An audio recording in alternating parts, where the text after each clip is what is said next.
Barron Trump silences Jasmine Crockett on ABC audience stunned by his response. No one expected the youngest Trump to walk into a national debate and command the room, but Barron had other plans. On a high-stakes night of political television, ABC's primetime special invited two vastly different voices, Jasmine Crockett, a progressive Democratic senator with courtroom fire, and Barron Trump, the reserved but eloquent son of a former president. What started as a policy debate quickly turned into a cultural flashpoint, pitting generational ideals, media bias, and national identity into one unforgettable confrontation. The studio lights flared as the opening sequence rolled dramatic chords resonating across millions of screens. This wasn't just another primetime show, it was a generational clash, Barron Trump versus Senator Jasmine Crockett under the intense scrutiny of live national television. Anderson Cooper stood center stage poised as ever. Tonight, we explore the divide between visions of America's future climate energy and what leadership looks like in 2025. To his left, Jasmine Crockett adjusted her mic, her blue blazer sharp under the spotlight. Her eyes were locked forward, her jaw set with purpose. To his right, Barron Trump sat with quiet confidence. At just 19, he carried the family name, and tonight, an unexpected responsibility. Cooper turned first to Crockett. Senator, you've criticized Republican delays on clean energy. Where do you see the urgency? Without missing a beat, she began. Urgency is an understatement. The planet's on fire. We need transformative energy reform now, not in 5 years, not after another flood or fire. She outlined the pillars of her legislation subsidies for wind, solar, green infrastructure, and reminded viewers of the cost of inaction. Barron listened, then leaned in. I respect Senator Crockett's passion. But let's talk about outcomes. My generation wants clean energy too, but we want plans that actually work. We don't want promises wrapped in price tags. A ripple stirred in the audience. The young Trump's voice was calm but firm, free of bombast. Cooper raised a brow. So did Crockett. And what does that mean exactly? She challenged. It means the Green New Deal sounds good on paper, Barron replied, but it risks collapsing industries that support real families today, not tomorrow. Crockett smiled coolly. You speak of families, but what about the families poisoned by refinery emissions, the kids with asthma, the homes flooded because we waited too long? Barron's jaw tensed, but he didn't flinch. I'm not saying do nothing. I'm saying do it right. Change doesn't have to mean chaos. The crowd erupted in mixed applause. The debate had only just begun. The studio lights dimmed slightly as Anderson Cooper leaned forward. Tonight's conversation isn't just about energy, it's about trust. Barron Senator Crockett, let's dive deeper. Barron Trump adjusted his posture, shoulders squared. His voice remained steady, but an undercurrent of conviction now pulsed through each word. Senator, I support renewable energy. I do, but phasing out entire industries overnight will leave millions unemployed. We owe them a plan that works, not a plan that promises. Jasmine Crockett responded with sharp clarity. Barron, the refusal to act is itself a choice to let diseases, disasters, and inequality worsen. Clean energy policies are not about ideology, they're about survival. Barron took a breath. Survival includes paying rent, feeding kids, sending them to college. A sudden loss of income can destroy families. A plan must include bridge jobs, jobs that exist now. He glanced toward the audience, some nodding in agreement, others more guarded. My generation wants hope, but we need hope that doesn't come at the expense of our future. Crockett's eyes blazed. Hope isn't a luxury, it's essential. My Green Futures Act either includes transitional funding for communities like Commerce, Texas, and Baton Rouge. We train refinery workers for green infrastructure. Why oppose real funding for actual job transition? Barron leaned forward, slightly softening just enough to show sincerity. Tell me this, when does training lead to paychecks? 6 months, a year. Who covers bills in the meantime? At that moment, Cooper chimed in. This is the core of the debate. What happens between the old economy and the new one? Crockett unfolded her hands, her tone calm yet firm. Barron, when partnering with unions and corporations, we've launched projects that hired 3,000 former fossil fuel workers in under 9 months. Bipartisan state groups are already on board. Barron nodded slowly. That's encouraging. But the funding comes from federal bonds debt that will fall on future paychecks. Is that fair? Crockett narrowed her eyes, courage swelling. Investing in our future is fair. Cost of inaction is far greater in medical bills and disaster relief and lost livelihoods. We save money by acting. She paused, voice steady. And yes, we protect workers. Barron's gaze didn't falter. I need proof, real numbers. If it works anywhere else, show them now. A hush fell over the audience. Cooper sensed the tension build. Senator... Crockett pulled a document from her binder. The camera zoomed in as she read, Since January, programs in Colorado, New York, and Michigan have retrained 12,500 workers with placement rates at 78% average, starting salaries 75% of previous wages, and in many higher. Without hesitation, Barron responded, That's progress, but Colorado and New York aren't Louisiana or Texas. Those 190,000 jobs can't be replaced one for one. What's the scale? Crockett remained composed. That's valid. But the planned scale. With $12 billion in the federal seed funds, we can reach 150,000 workers within 2 years. The program expands state by state in partnership with community colleges, local firms, and clean tech companies. Barron's eyes flickered a sign he recognized the answer. Yet he pressed on, Where's the catch? That's the key, Crockett said with precise calm. Local control, transparent billing, public audits. No unicorn promises, just data dollars and real outcomes. Cooper interjected. Barron, do you feel this addresses your concerns? Barron paused a beat, nodding slowly. It addresses many, but not all. What about areas hit hardest like coal and steel? We need co-located solutions clean. Hydrogen, carbon capture, even nuclear. Can federal policy adapt? Crockett leaned forward again. Of course, this is a flexible framework, not a rigid dogma. We include hydrogen hubs in Appalachia nuclear research and Midwest offshore wind and Gulf, plus carbon capture and heavy industries. All we need is political will. Barron exhaled. The audience sensed a shift. That's promising. Crockett added, and accountability. We flip contracts yearly. If states don't meet placement targets, funding shifts elsewhere. Barron absorbed this. What about rural communities with zero infrastructure? Crockett smiled. We're building microgrids in rural Tennessee, Oklahoma, and Louisiana. The jobs are technical, but they're local. We're bringing the power to the people. Barron's tone softened. That's hard to argue with. Cooper pivoted to the next probe. Let's bring it closer. Mental health advocates argue that climate anxiety leaves a generation feeling powerless. Barron, as someone who shares your generation's concerns, how important is a clean energy plan you can believe in? Barron paused, face thoughtful. Hope matters, but hope without trust is dangerous. If we say we'll train refinery workers and we don't, they lose homes. Then they lose faith. We must match vision with verification. Crockett nodded, sincerity spreading. Done. Bill includes a verification board, independent, bipartisan, set up within 60 days of passage. They track outcomes published quarterly. Let the data speak. An audible relief wafted through the studio audience. Barron's posture relaxed. Maybe they had found common ground. Cooper observed the transformation. This feels like more than politics. It feels like a partnership in emergence.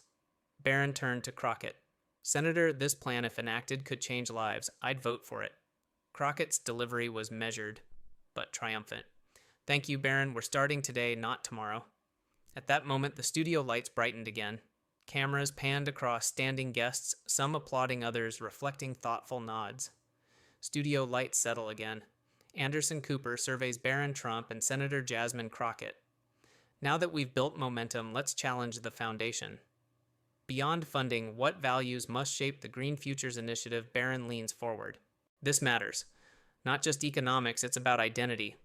My dad built businesses. I learned self-reliance.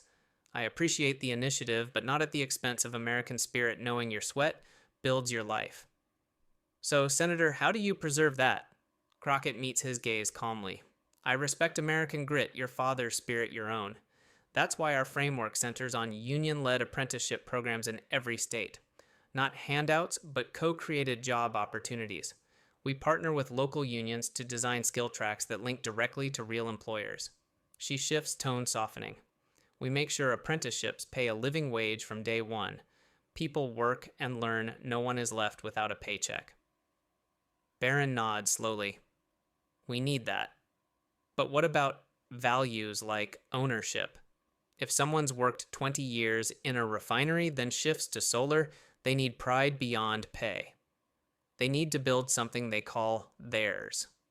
Crockett smiles. Agreed. We're proposing cooperative ownership models for new clean energy sites, wind farms, solar arrays. Workers get equity representation on boards. They aren't just hired, they become stakeholders. A beat of excitement passes between them.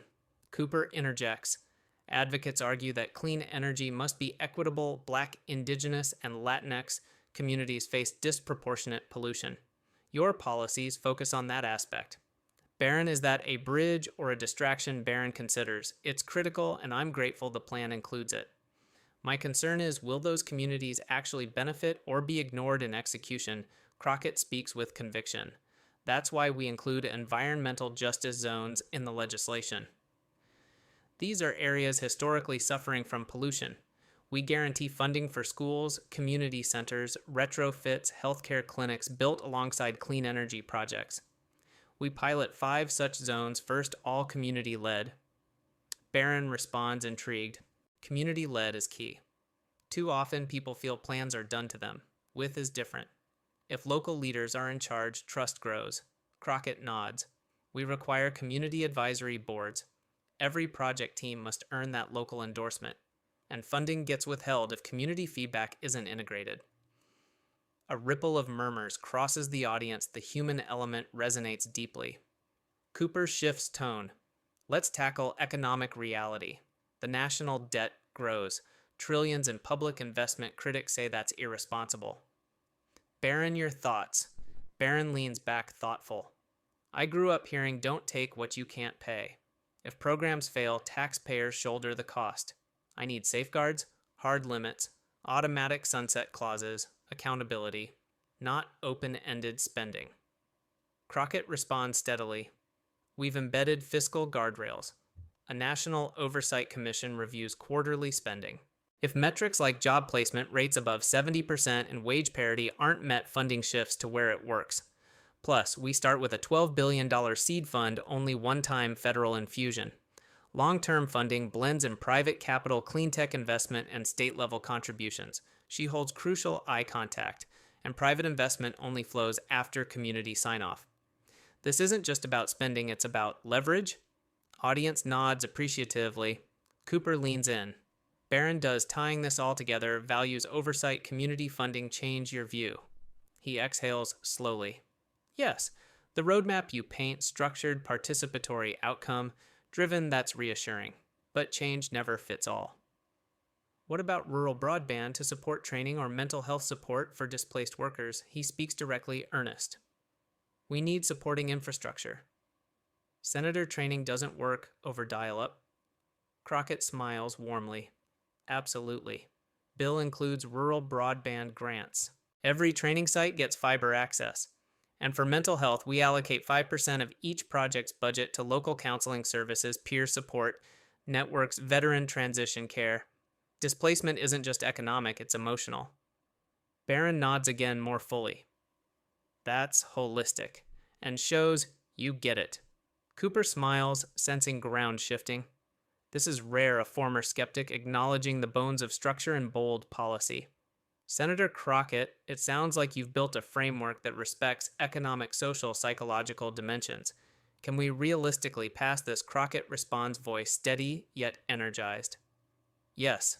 We have bipartisan co-sponsors in the House and Senate. Governors from red and blue states have endorsed early pilot projects. I'll introduce amendments for fiscal discipline, but the skeleton remains invest, verify, adjust.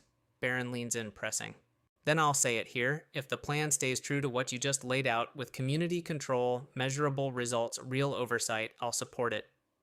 Not because I'm pro-government, but because I'm pro-American. Crockett extends her hand. That's more than fair. They shake, cameras capture the moment. Cooper closes. Barron Trump, Senator Jasmine Crockett, tonight you modeled how fierce debate can morph into real dialogue. A blueprint, perhaps, for how America might find agreement again. The audience rises, applause swelling. The studio lights dim as Anderson Cooper reopens the discussion. We've seen shared visions taking shape. Now, how does this become reality? Barron leans forward, ambition in his voice. I want specifics. What are the first steps after passing the bill? We've laid the framework, now execution matters. Senator Crockett, composed yet passionate, begins. 3 phases. Phase 1, pilot deployment, 6 months. Total select regions, 1 urban site, 1 rural community, 1 environmental justice zone. Form local boards comprised of union reps, community leaders, business owners. Initiate training centers equipped for solar wind carbon capture. Install broadband infrastructure essential for digital training remote access. By month 6, we expect 5,000 trainees, active broadband coverage at 95%, and the first community-owned clean energy facility underway. A hush settles as Anderson probes. Your pilot's promising, but what about funding transparency? Americans dialed up distrust after past programs went silent. Crockett nods appreciatively. Guardrails again, public dashboard, quarterly online updates on metrics, spending, job placement, community satisfaction. Independent audit every 6 months done by third parties like Government Accountability Office. Sunset triggers if training to job conversion dips below 70% or cost per job exceeds $50,000. Pause and reset. Barron responds supportive but cautious. This signals accountability. And if audits find gaps, Crockett's tone is firm. Then we reconvene in Congress, rapid response hearings. We retool, not abandon. This is iterative, not static. Cooper turns to Barron.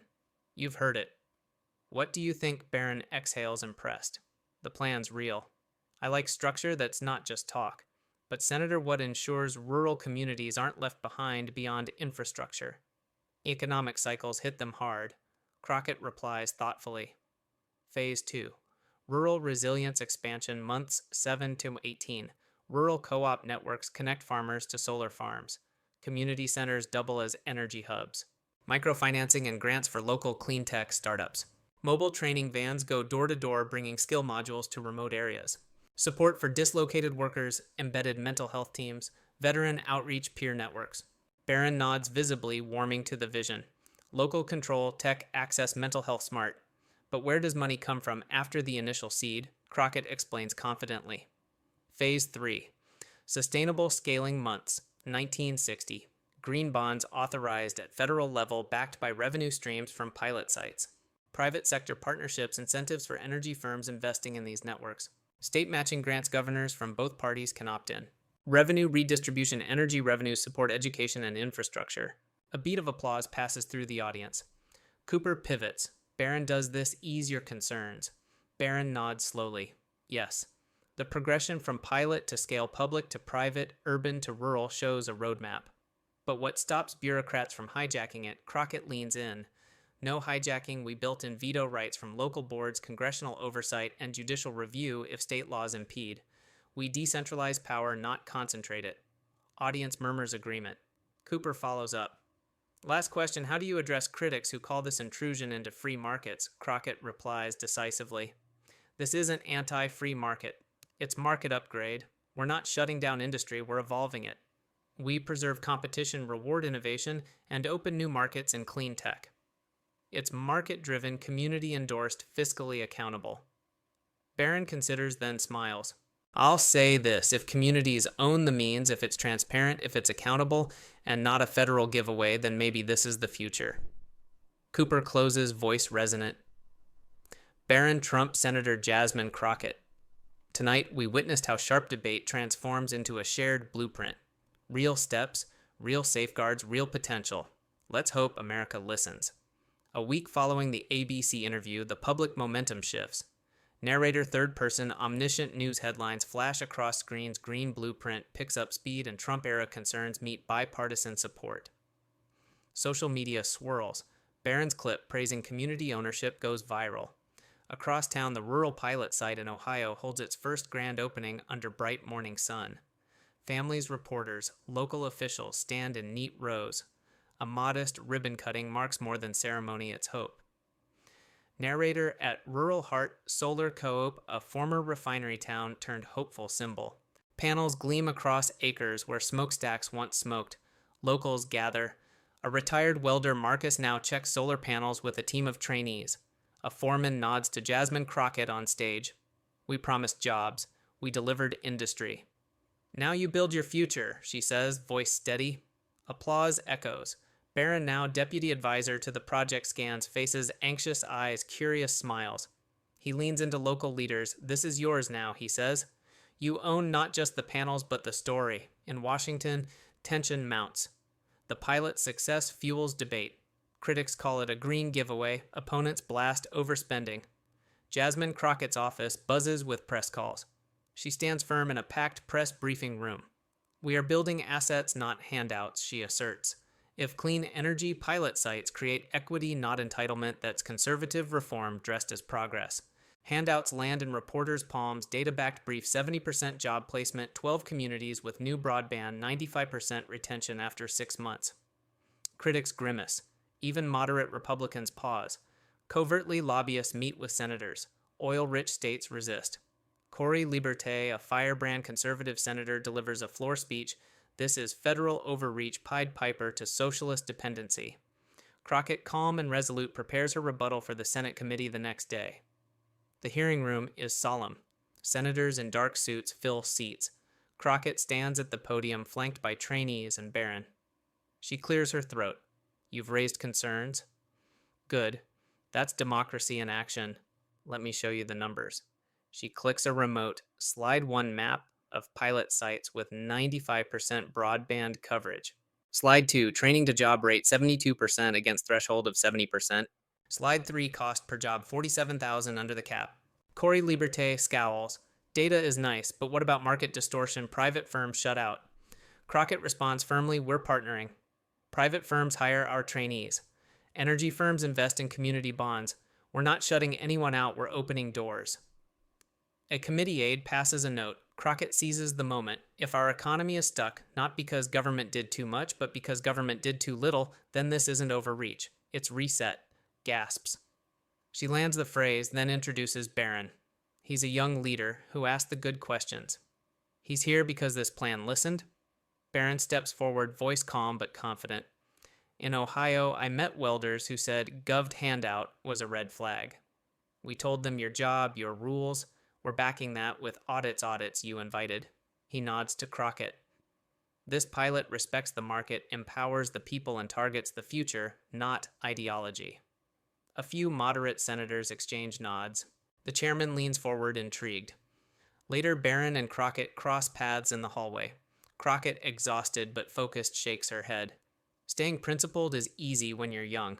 By year end, it becomes harder. Barron responds quietly, it's why you and I are needed. We asked, how do we do this right, not fast? They exchange look of solidarity. The fight is personal now. In a small Midwestern dining hall, residents fill folding chairs. A local farmer stands. I was skeptical, but I got solar on my barn broadband to my house and a job training my son. He gestures to his teenage daughter, eyes shining. The crowd murmurs approval.